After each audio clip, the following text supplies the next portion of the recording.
So in this section of the video, we're going to look at the channel options for A and B. And so let's go to our PicoScope. So this is the area in here. So we're just going to look at channel A for the time being. And so if I open up A, and you'll see these four tabs: vertical, probes, DSP, and display. So let's just go to our presentation. The first thing we want to look at is the probes tab.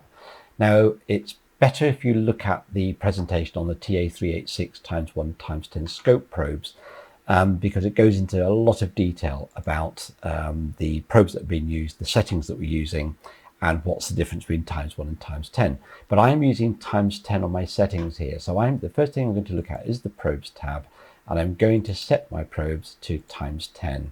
And I'm going to do it both on my channel A, and I'm also going to do it on my channel B. So standard. And so this is the first thing I want to do when I'm setting up my scope, to make sure that the scope and the probes are matched. So let's go back to our presentation. And so we're going to look at the vertical. We're going to look at the channel control, which is off, manual, and auto. So here is the channel control, and this is on the vertical tab, off, manual, and auto. So if I switch it off, then I lose my signal altogether, which is great. So I can actually choose whether I want to look at channel A or channel B. So because sometimes there's just too many signals, you just want to switch one off, and so that gives me the ability. So I could actually switch channel B on here, and I could put that onto manual, and there's the red marker here for channel B. But equally, I can turn that off and go back to my channel A, and there we are, and I've got the blue. Now you'll notice these are color coded, so blue is the default for channel A and red is the default for channel B. So what we're going to do first is select a signal. Now at the University of Leeds, we actually disable the auto function because it stops people from truly understanding what signals they're actually looking at. Because the problem with auto is it will pick up whatever signal you give it and try and work out the best voltage range for that signal based on a time base that you're using. So that's the auto for this section. However, there is an auto set up here which actually also adjusts the time base as well to actually change all of this. However, this is purely for the vertical scaling for auto mode.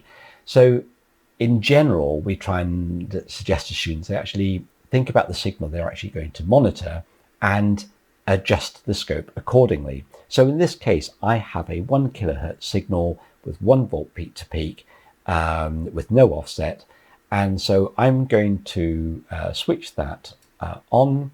And you'll see here first, because the scope is defaulted to plus or minus 10 volts, we've got a tiny signal here. And what you're seeing here with these little steps is a quantization. This is a an 8-bit resolution that's on here. That gives us 256 steps.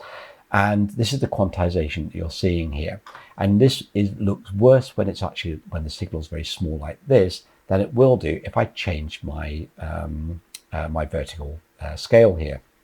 Now we've got a signal which is 1 volt peak to peak, so I could use plus or minus 1 volts like this, and once it gets itself sorted out, there we go. Now then, what you'll notice here, so it's looking like a sine wave, which is exactly what it is, and you'll notice that the signal is wandering around a bit. So why is that? Well, this is to do with the triggering. Now there's a separate video on triggering, because it's a really, really important thing to understand about scopes, is the triggering, and how, and it's so valuable if you understand triggering, control triggering to do what you want it to do.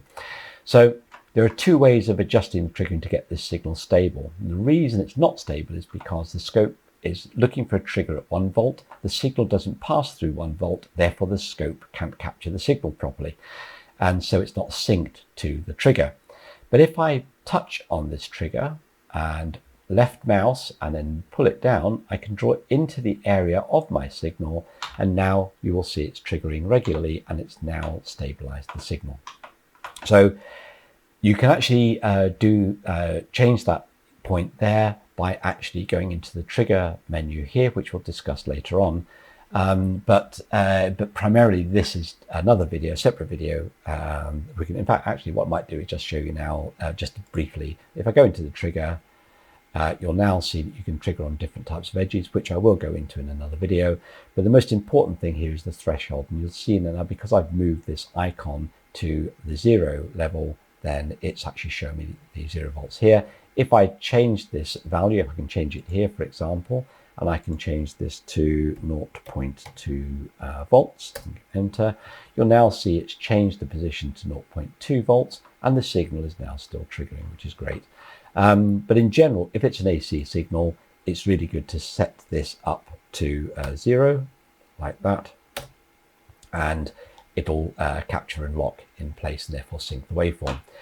Now, what about using auto? Well, now that we've got a signal on a scope, let's say, for example, I increase the size of this sine wave. And so I'm going to increase it to 5 volts. So let me just go to my parameters, amplitude, 5 volts, peak to peak.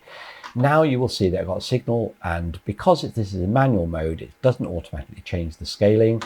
And so I've got a choice of either changing it manually, or this is where the auto is really good, because I could now use the auto to actually now get this so it's no longer out of range. So if I go into auto, it's now changed the signal level, and it's automatically told me it's now gone to plus or minus 5 volts, which you can see on the scaling here, which is great. So auto is useful when you've already got a signal, if you just want to tidy up your screen a little bit. But equally, in my opinion, it's always better to truly understand what these actually mean and how you're in control of the scope, rather than using an auto function, which doesn't necessarily mean that it's actually looking, it's looking at the signal you've got.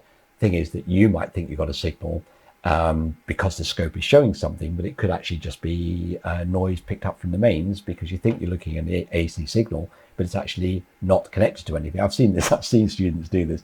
They've got the probe lying around on the table, and they've got a sine wave, and think, oh yeah, great, I got a signal, and they're trying to look at this signal, but it's actually, and that's because they used auto, and so they've auto scaled, but it's actually picking up mains hum, and so they're not looking at any signal at all, but they think they are, and this is why auto can be a bit of a disadvantage at times. So this is why it's better to understand what you're doing than not understand what you're doing. This is why if you're in manual mode, you can't go wrong. Okay, so let's go back to our presentation here. So we've looked briefly at off, manual and auto. So we've got the voltage vertical range, which we actually looked at in a bit of detail as well. And so the coupling mode. So let's go and look at the coupling mode.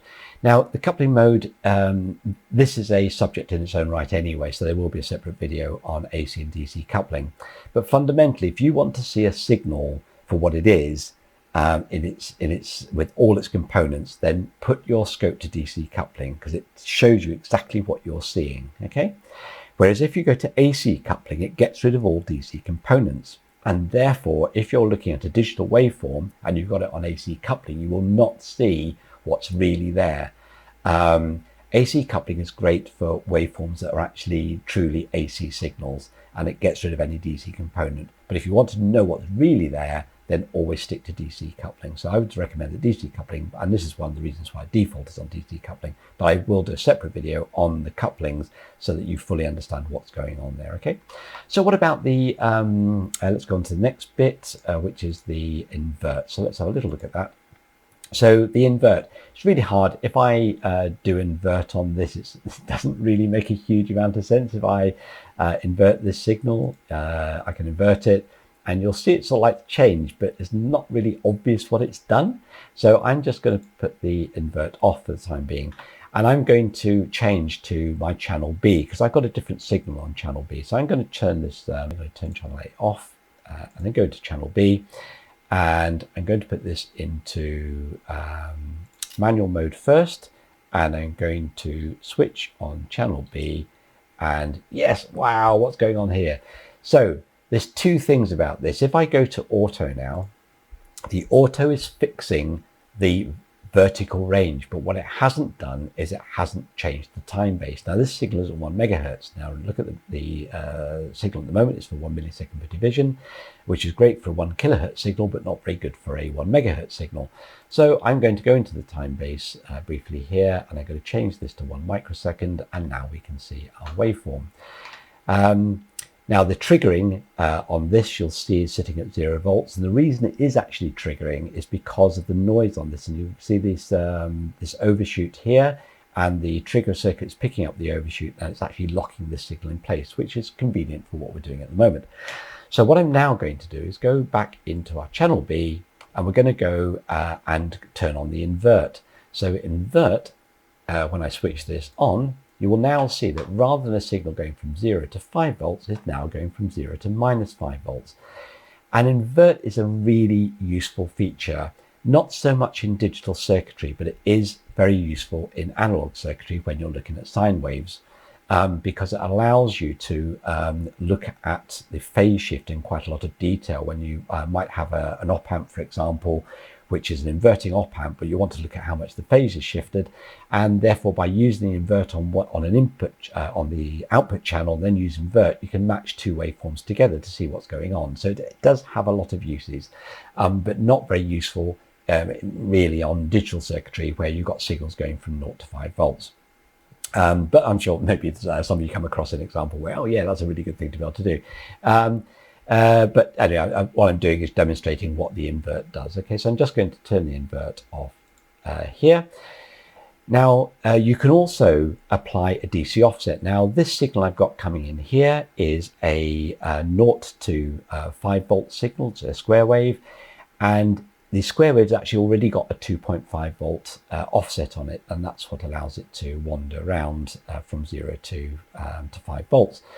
Now I can add an additional offset to this actually with the oscilloscope. So I could actually put 1 volt in here, and you'll now see that that waveform has now had an offset of 1 volt applied to it. Exactly when you would do this within an analytical environment, really hard to know, but there are times when it's actually relevant. What you will notice now is the waveform isn't locked because we're outside our trigger. Our trigger was at 0, but of course the waveform is now out of range. And so if I now take my trigger point and move this up here, we can now lock it so that the trigger point is now in the midpoint of our waveform-ish, and therefore it locks the signal. So we can see the pre-signal and the post-signal against that trigger point. So that's the DC offset. And also just something to show you here as well is that you can actually change the position of this waveform, which I might as well do now actually and show you this. So if you touch onto the 0 here, you'll just see the icon on the left hand side here, and if I move this up, I can actually move this waveform to different positions. So this is not adding an offset to the signal. This is just a visual offset to move your signal further up your screen. Now this is really beneficial if you've got two signals and you want to separate them. So you now see I've got my two waveforms here. So one is the red one is a DC, as like a digital square wave type waveform, and the other one's an AC one. So you may actually not want these waveforms on top of each other like this. So what's a nice thing to do is you can move this waveform by using this cursor control, and I can now move this waveform up to maybe this position. And equally on this side, this is my channel 2, I can take the 0 point here and I can bring this waveform down here. So now I can actually separate out my waveforms just by controlling the position on the screen. Now remember, this is not a DC offset, it's got nothing to do with that. This is about just moving the relative position on the screen for display so I can separate out my waveforms. Sometimes it's good to have them totally superimposed on each other, depending on what you're doing, but this at least allows you to actually separate out these screens. So let me just come in here. So the DC offset we've actually had a look at, 0 channel offset. This last bit here I talk about in detail in the TA386 scope probe video. So we can have a look at it there. This is what you do when you're calibrating and setting up for the very first time, or when you start up for the day when you're doing your electronics, if you want accurate readings, okay? Because this is all about calibration. And so let me look at DSP here. So from a DSP perspective, this is this tab here. Once again, this is a video all on its own, and we'll talk about that at a later date. And let's have a look at the display section of the name, color, scale, and offset. So let's have a look at that. Go to display. So I can actually now change the color, although these are the default colors, and the little marker sleeves are also the default colors that you get. So you may not want to change these, but depending on how your eyes work and whether you strain your eyes, you may wish to change the color. So you could actually change the color by pulling up the color tab and changing these to different colors as shown here. So you can just change those. Equally, the name, this is channel A. I can change this to another name, IO pin 1, yes? And so that becomes IO pin 1. And so when we're saving information or we're making notes about things, then it just helps us a little bit more about making sure that we're annotating things that actually have relevance to the circuits we're working with. There's also a scaling factor here. Let me just put that back onto A whilst I'm here. So we can change the scaling and we can change the offset here. Now this offset here is no different from the positioning here. So as you'll see, if I bring this waveform down to this point, you'll see that's got the 0% offset. So this is a positive and negative number. So this is coming up here. Whoops, there's the 0, so that's a 30% offset. And similarly, I can come down here and go the other way, and you'll see it's a negative offset. So you can actually do the offset rather than using the cursor control to do this. You can actually physically put that in. And once again, we could scale this as well and put in a different multiplier to change this. So if I change this to ×2, it's changed the scaling here, so we can actually look at it in a lot more detail. So I'd have to you'll notice it doesn't do over range now. It doesn't tell you the signal's over range. If you're actually wanting to look at your signal in a little bit more detail, this is where you would actually start using the scaling features that are available here. Okay, but as I said, this is a very, very quick look at what's going on from just getting your signals up and running and be able to monitor signals. So let me just stop this video here, and then we'll look at the last bit.